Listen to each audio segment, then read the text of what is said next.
నేపథ్యంలోనే గోవిందానంద సరస్వతి తిరుమల క్షేత్రంలో శ్రీవారి పాదాల దగ్గర ఉండి కూడా ఈయన చేసిన వ్యాఖ్యలు ఏవైతే ఉన్నాయో వాటిని తీవ్రస్థాయిలో ఖండించారు. ఏ విధంగా మాట్లాడారు, ఏమని వారు ప్రస్తావించారు, ఎలాంటి పరిణామాలు ముందు ఎదుర్కోవాల్సి ఉంటుందంటూ కూడా వారు హెచ్చరించారో ఒకసారి మనం చూద్దాం. చిన్నజీయర స్వామి వారిది ఒక వీడియో చూసాము. మిడిమిడి జ్ఞానంతో చిన్నజీయర స్వామి వారు ఆదిశంకర భగవత్పాదుల వారు చిత్తరామనాయ పీఠాలు స్థాపించలేదు, అది విద్యారణ్యుల వారు స్థాపించారు అని చెప్పేసి అది శుద్ధ తప్పు. ఇంతకు ముందర కూడా చాలాసార్లు ఆయన ఈ రకంగా శివద్వేషంతో సంబంధించినటువంటి వ్యాఖ్యానాలు చేస్తూ ఉంటున్నప్పుడు అసలు మేము అప్పుడే ప్రసిద్ధం అనుకున్నాం. అసలు ముందర మా మఠాల గురించి విషయాలు మేము చూసుకోవాలి కదా, అందుగురించే మేము అప్పుడు ప్రశ్నించలేదు. కానీ ఆయన వితండ వాదన ధోరణి మితిమీరిపోతుంది.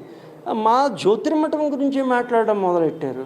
అక్కడ జ్యోతిర్మఠంలో అర్చకులు, అక్కడ బద్రీనారాయణుడు అవి ఏదో నోటికి ఇష్టం వచ్చేట్టుగా మాట్లాడడం కుదురుతున్నారు. సరే మేము మాట్లాడదాం అనుకున్నాం, మాట్లాడదాం కూడా మరి సందర్భం రావాలి కదా. మరి వెంకటేశ్వర స్వామి వారి దగ్గరికి వచ్చాము. భగవంతుడి పేరుతో ఏమిటో మరి పత్రికా విలేకరులు అడిగారు ఏమిటి ఆయన చేస్తున్నటువంటిది అని చెప్పేసి.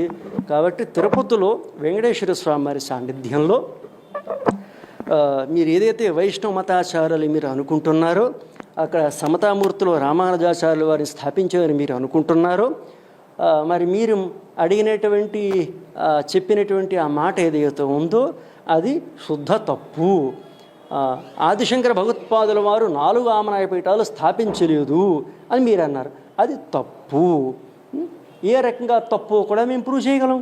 మీరు చేస్తున్నటువంటి బిజినెస్ అని ఎవరికి తెలీదు, రియల్ ఎస్టేట్ బిజినెస్, ఆ ఫారెన్ వెళ్ళిపోతుంటారు. అసలు బ్రాహ్మణుడు అనేటువంటి విదేశం వెళ్ళకూడదు. ఆ రకంగా చూస్తే మీరు భ్రష్టుడితో సమానం. ఇప్పుడు తిరుపతిలో ఉండి చిన్నజీయర స్వామి వారు భ్రష్టుడు అని మేము అన్నాం అనుకోండి, మీరు నిరూపణ చేయలేరు. ఎందుకంటే మీరు విదేశాలు తిరుగుతున్నారు డబ్బుల గురించి. అందుకే మేము